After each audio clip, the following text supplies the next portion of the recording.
Long before hoses, sprinklers, and rising water bills, gardens didn't just survive drought, they understood it. Under scorching suns and cracked earth, crops still grew. Families still ate. The soil stayed alive without daily watering, timers, or plastic pipes. This wasn't luck. It was wisdom passed quietly from one generation to the next.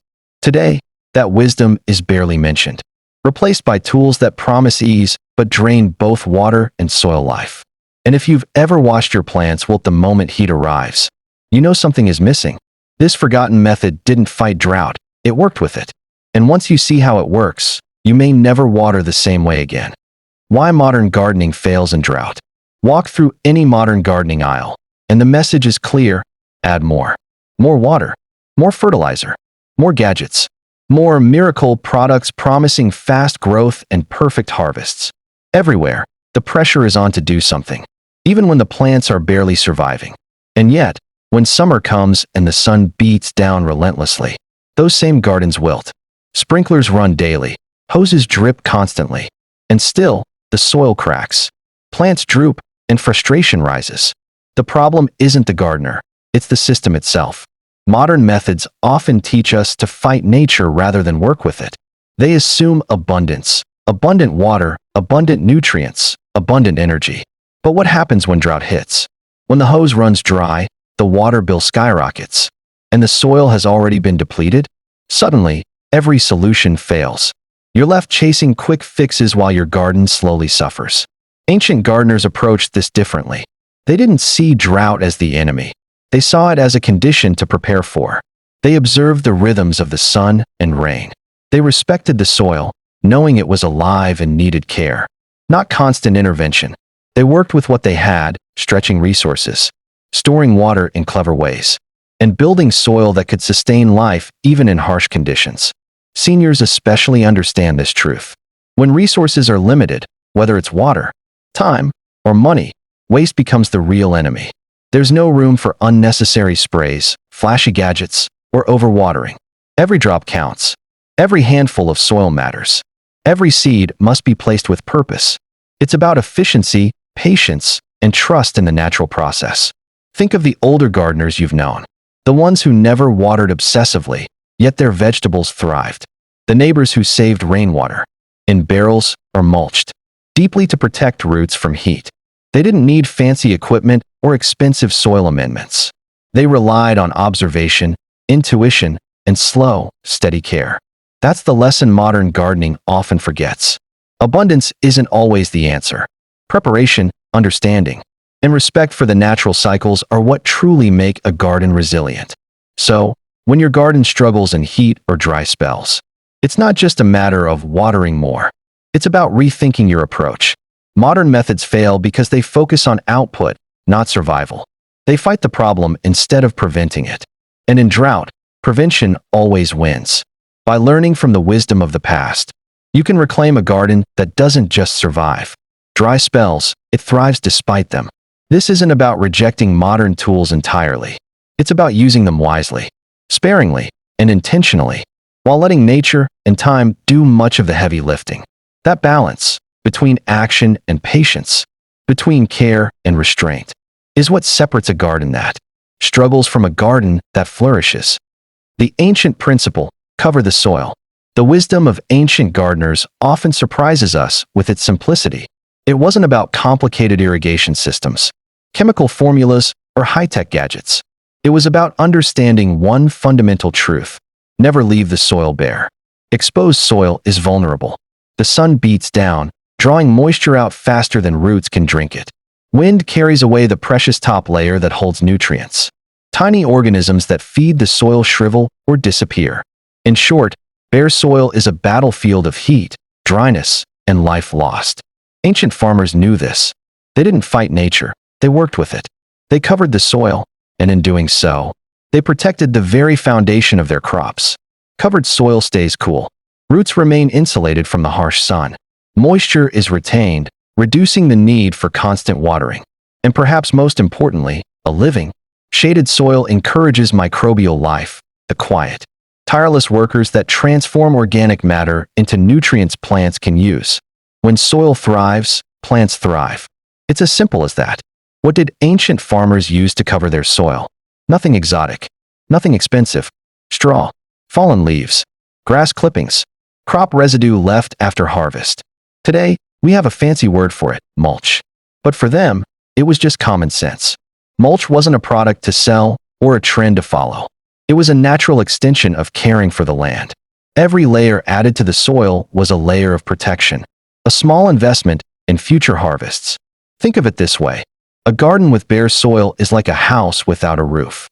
Rain, sun, and wind attack it relentlessly. Cover the soil, and suddenly you have shelter.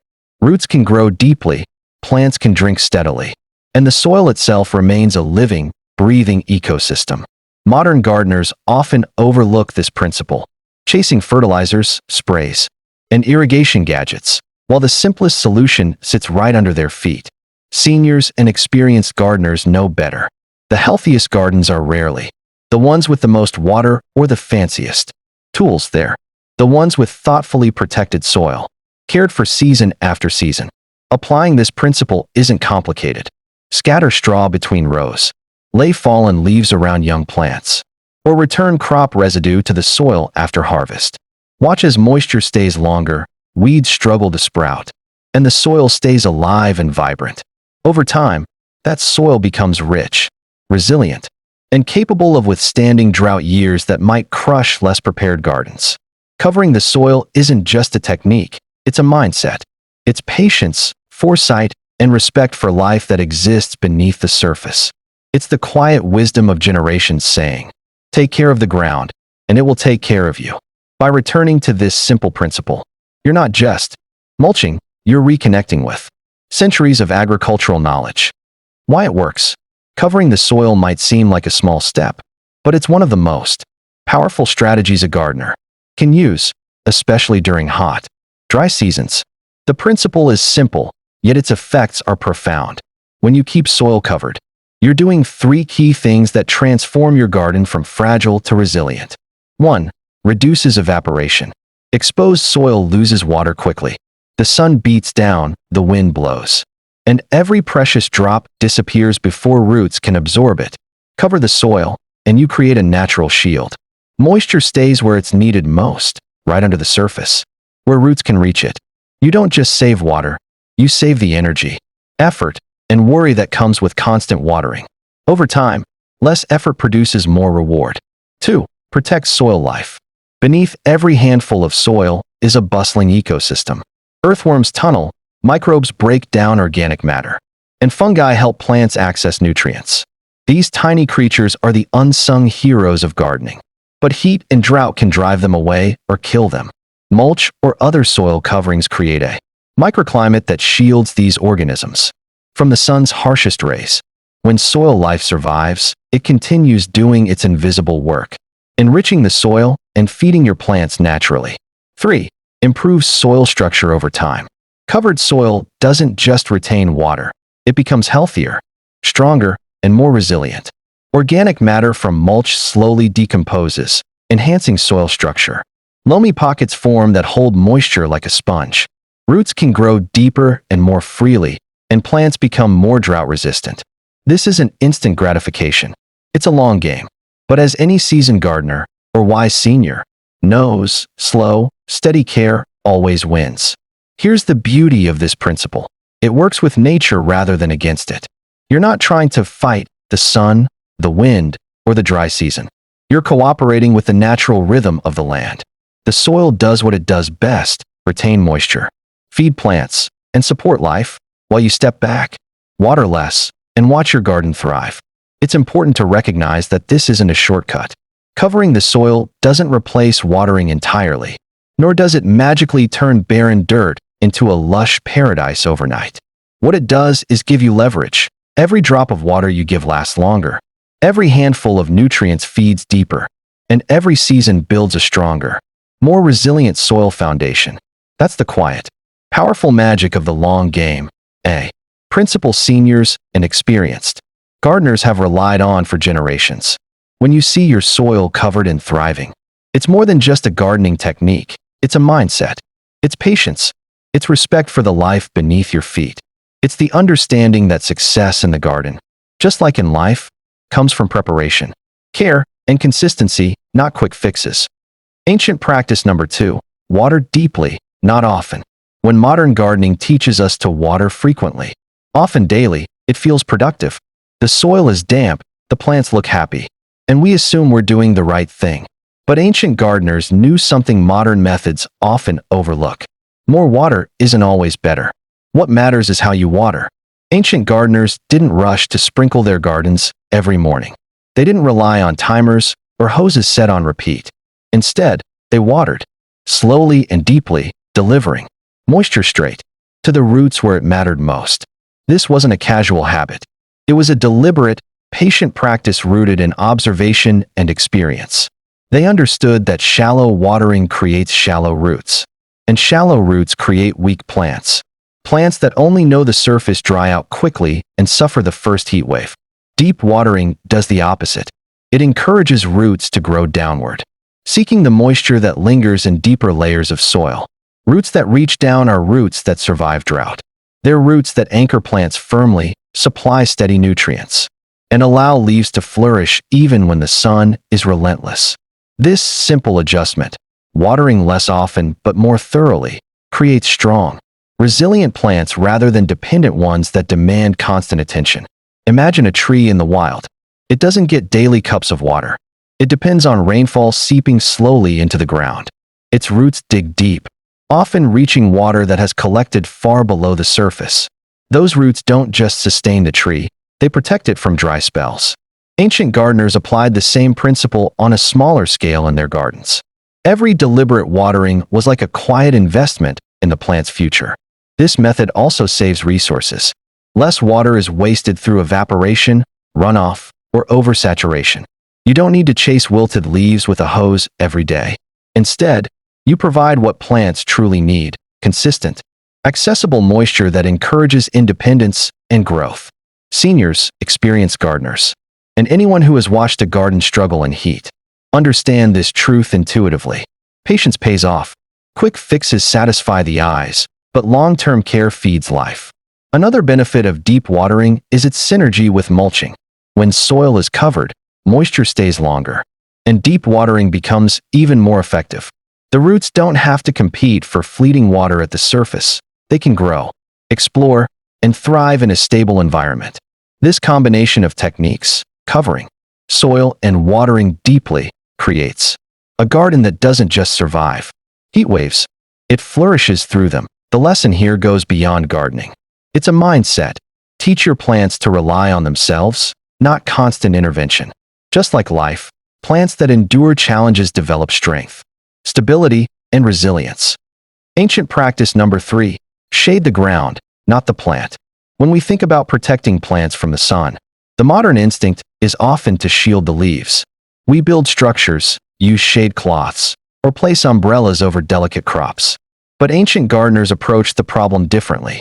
They knew the real battle wasn't with the leaves, it was with the soil beneath them. Exposed soil heats up quickly, dries out fast, and stresses roots. When roots are stressed, the whole plant suffers, no matter how lush the leaves appear. So rather than creating external barriers over every plant, ancient gardeners focused on keeping the ground cool. Their goal was simple: maintain moisture, protect soil life, and reduce heat stress naturally. How did they do it? They planted crops close together, allowing leaves and stems to form a living canopy over the soil. They used low-growing ground cover plants, straw, or crop residue to shield the earth. In essence, they let the plants protect each other, creating microshade without tools, expense, or complicated techniques. What we now call companion planting or intercropping was simply common sense then. This approach has multiple benefits. First, it reduces soil temperature, keeping moisture from evaporating too quickly. Second, shaded soil encourages microbial life and earthworms to thrive, maintaining healthy, fertile ground. Third, it helps roots grow deeper and stronger. Because the environment around them is stable and protected, plants naturally support each other, creating a self-sustaining ecosystem that requires far less intervention. Think about how nature does it. In the wild, plants rarely grow in isolation. Forest floors are covered with leaves, shrubs, and small plants. The sun rarely touches the soil directly. and roots grow downwards in search of nutrients and moisture. Ancient gardeners mirrored this design. They observed the natural world and applied its lessons in their own gardens, creating resilience through density, shade, and mutual protection, rather than relying on costly structures or labor-intensive systems. This practice also teaches patience and awareness. It requires careful planning, which crops grow well together, which will thrive under shared canopy, and how to balance coverage without overcrowding. Yet the payoff is immense.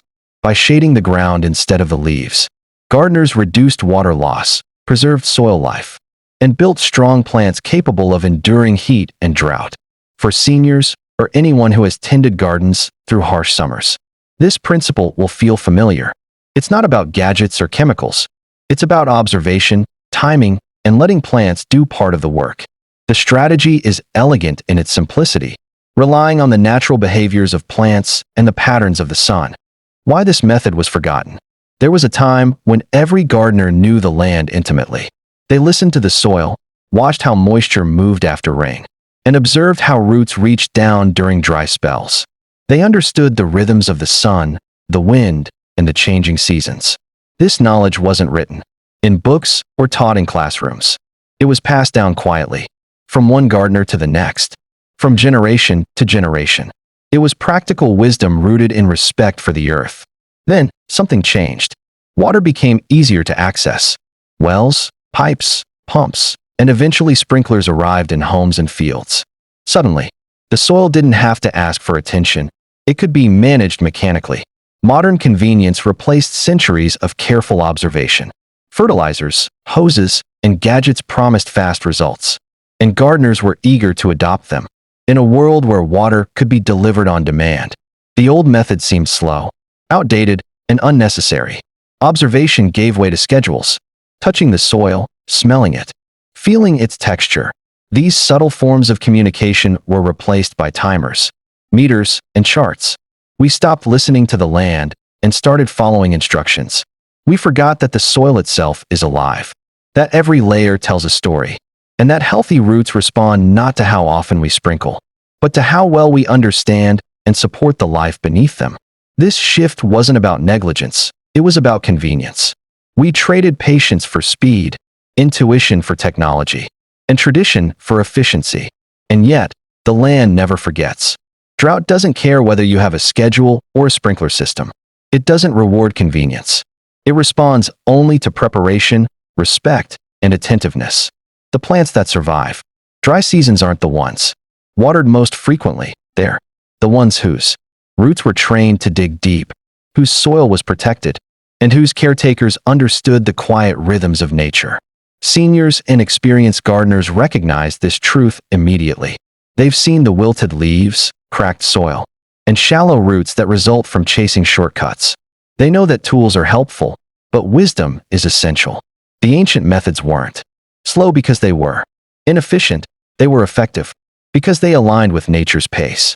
Every layer of mulch, every deep watering, every shade-providing plant contributed to a system designed to thrive in drought, without constant intervention. This is why the method was forgotten. We became too comfortable to notice its value. When water was abundant, there seemed to be no need for patience.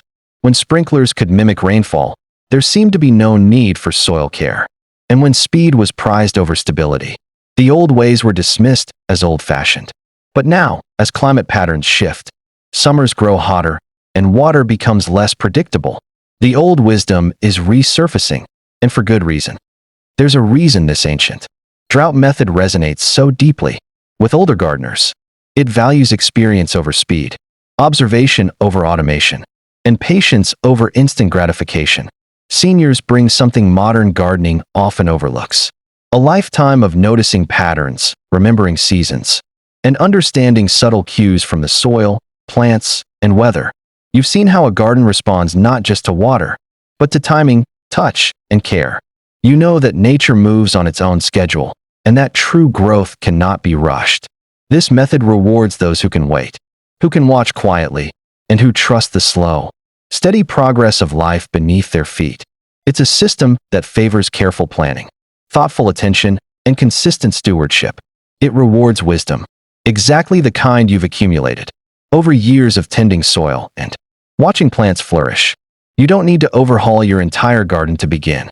The beauty of this ancient drought method is its simplicity and adaptability. Small changes create immediate impact and set the stage for long-term success. Start with 3 essential steps. Add organic mulch to exposed soil. Scatter straw, fallen leaves, grass clippings, or crop residue over bare spots. This keeps moisture in, protects roots from heat, and fosters soil life. Think of it as giving your garden a cozy blanket for summer. Water deeply, less often. Resist the urge to sprinkle daily. Instead, give water slowly and thoroughly, encouraging roots to grow downward where moisture lasts longer. Your plants will thank you with stronger growth, healthier leaves, and better resilience during heat waves. Avoid disturbing the soil unnecessarily. Every time you dig or turn the soil, you disrupt delicate life below, earthworms, microbes, and root systems. Step back and observe more than you intervene. Let the garden teach you. Watch how it responds and adjust care gradually. Starting small allows you to see immediate improvements while building habits that create long-term resilience. Pause for a moment and think of an older gardener you knew, perhaps a neighbor, relative, or mentor. They didn't rush. They didn't overwater. They didn't fuss over every leaf. Yet somehow, their garden thrived. They trusted the land. The ancient drought method was never truly lost. It was simply outgrown by impatience, a modern tendency to chase speed over sustainability, convenience over observation, and tools over intuition. But these practices still work, quietly and reliably, for those willing to slow down and listen to the garden. If this video reminded you of how gardening used to be, share it with someone who still believes in growing wisely. Encourage them to mulch, water deeply, and trust the rhythm of the seasons. And if you want to keep learning and celebrating timeless gardening wisdom, subscribe to the Evergreen Seniors, where old knowledge still feeds new roots, and every season brings opportunity to grow stronger, steadier, and wiser.